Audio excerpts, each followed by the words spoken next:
Can crocheters iron HTV onto crochet pieces? I got this idea in my head recently while I was working on a line of spooky crochet cuddle cats that I'm hoping to have out very soon. While I was working on the skeleton, I was thinking this is a little time consuming. There's a lot of little color changes to make all of the bones so he looks like a skeleton. And then it also takes a little bit of time to change colors for the snoot and embroider the nose. So I thought if I could iron on all of those pieces instead, it would save a lot of time, it would be nice and clean, and I think it would look really cute. It would definitely be a lot faster, and if you sell finished pieces, being able to make things faster means more money in your pocket. So I did what any trial and error gal would do, an experiment. I started with crocheting some swatches. Originally, I was going to do 2 yarns, 2 hook sizes, and 2 vinyls, but then I realized that meant I would have to make 4 of everything, so I decided to drop one of the hook sizes, so 2 yarns, 2 vinyls, 1 hook size, which was a G 4.0 millimeter Clover Moore crochet hook. I crocheted my 4 swatches, 2 cotton, 2 acrylic. I used the same shade of green for both of them just for consistency's sake. I used I Love This Cotton for the cotton squares, and I Love This Yarn for the acrylic squares. Everyone always says that you cannot iron things crocheted with acrylic yarn because it's plastic and it will melt. But my clothes are polyester and that's also plastic and they don't melt.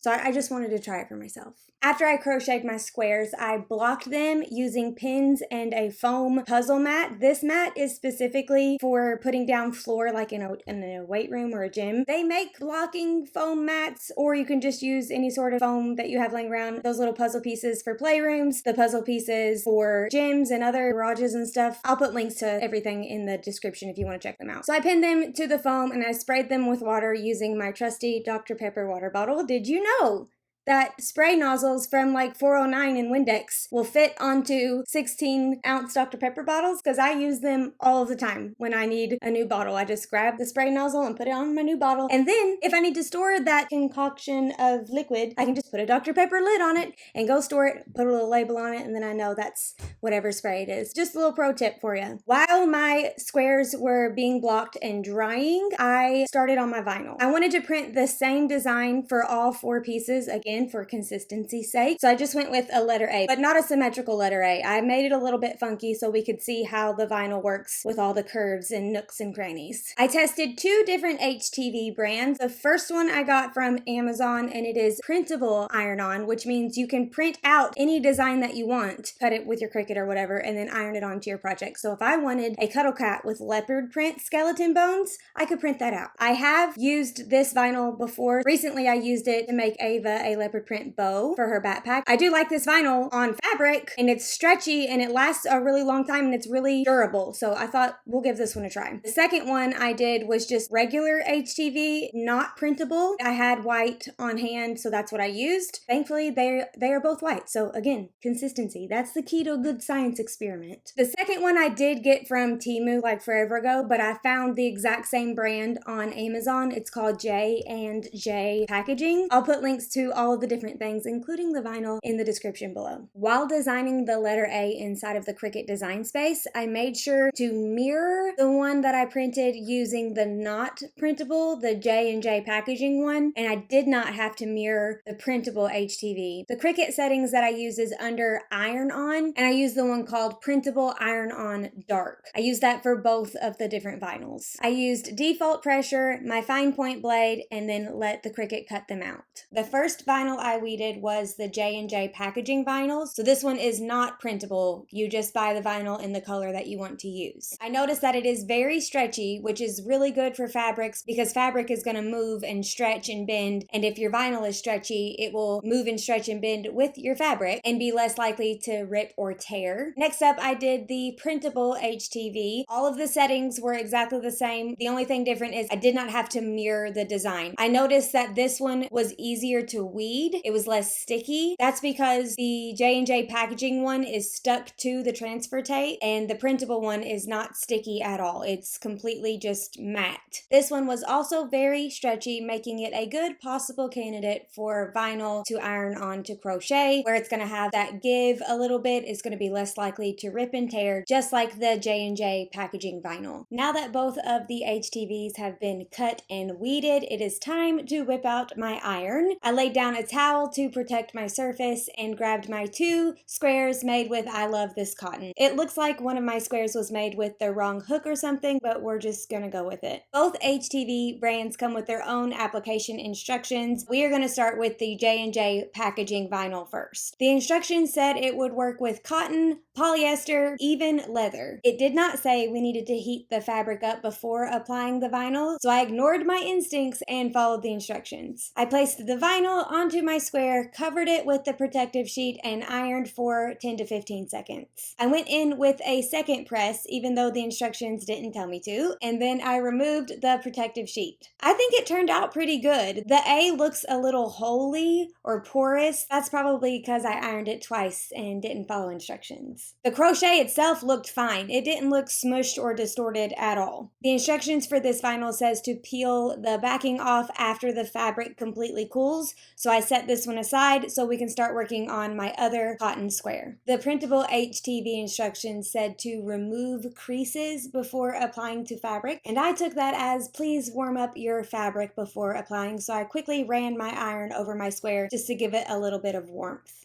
This vinyl was completely different than the first one. Since it didn't have transfer tape connected to it, you peel it off of the backing and then place it directly onto your piece. You could use a gentle transfer tape with this vinyl to help you keep your design all together before putting it onto your crocheted thing, but I haven't found one that works yet and doesn't destroy the HTV. I covered everything with my protective sheet, and the instructions for this vinyl said to press for 2 to 3 minutes if you were using a household iron, or 10 to 15 seconds if you're using a Cricut press. Even though I was using a household iron, I decided to press for about 15 seconds, and then I went over it again just to make sure all of my edges were nice and pressed. Time to check on our J&J vinyl cotton square. The backing wasn't peeling off as nicely as I wanted it to. The transfer tape part is really sticky, and it's sticking to the crochet and to the vinyl, and it was stressing me out. So I decided I'm going to press it again, making sure I get all of the edges and corners and rounded little bits really well, and then I set that aside to cool again while I hopped back over to the printable HTV square. This one looked pretty good. Nothing noticeable was sticking up, and it bent and moved nicely when I moved around my square. One of the edges was a little easier to pick with my fingernail than I would like, so I pressed it one more time on that side, and I think it turned out great. So far, this one was for sure my favorite. The J&J vinyl cotton square was still cooling, so I grabbed my I love this yarn square, which is made with acrylic yarn, and the second printable HTV-A. This vinyl's instructions said your fabric needs to be at least 60% cotton to work well, and my acrylic square is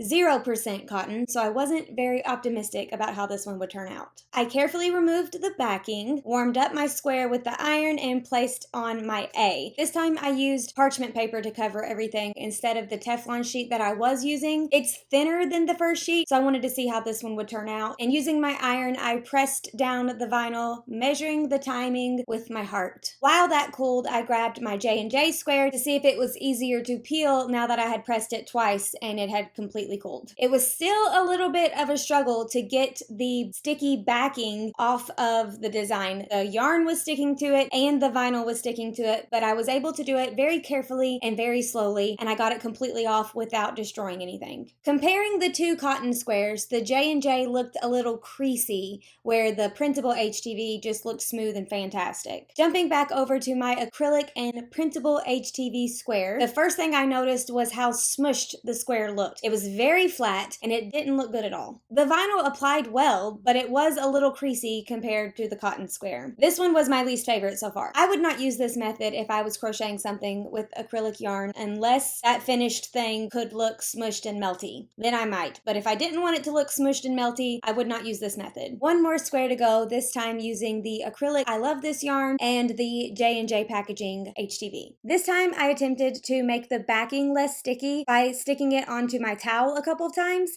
and apparently I forgot with the J&J vinyl, you're not supposed to heat up the fabric before applying your decal, because that's exactly what I did. I used the thicker protection sheet this time, hoping it would protect the acrylic yarn a little better, and I pressed it with my iron, making sure to get all of the sides and edges really well. After it cooled completely, I began to carefully remove the backing. It did seem like the acrylic yarn was sticking to it more than the cotton yarn was, and the backing is still really tricky to pull off no matter which yarn you're using, challenging because it is so sticky. I was able to do it though without damaging the design, and somehow the J&J vinyl was less creasy on the acrylic yarn than the printable vinyl was. With the cotton yarn, it was the opposite. In the end, both vinyls stuck really well to both yarns, but the acrylic yarn was definitely smushed and melty and not really something that I would want to use for my crochet projects. My favorite out of the four was for sure the cotton square with the printable HTV. Good thing about that is you can print out anything your little heart desires, but the bad thing is you don't have the transfer tape, and if you make something with multiple pieces, it's going to be really tricky to get it lined up good. I really enjoyed this little yarn experiment, and I'm excited to start implementing this technique in future crochet designs. I'm specifically thinking the skeleton cat of my Spooky Cuddle Cat collection.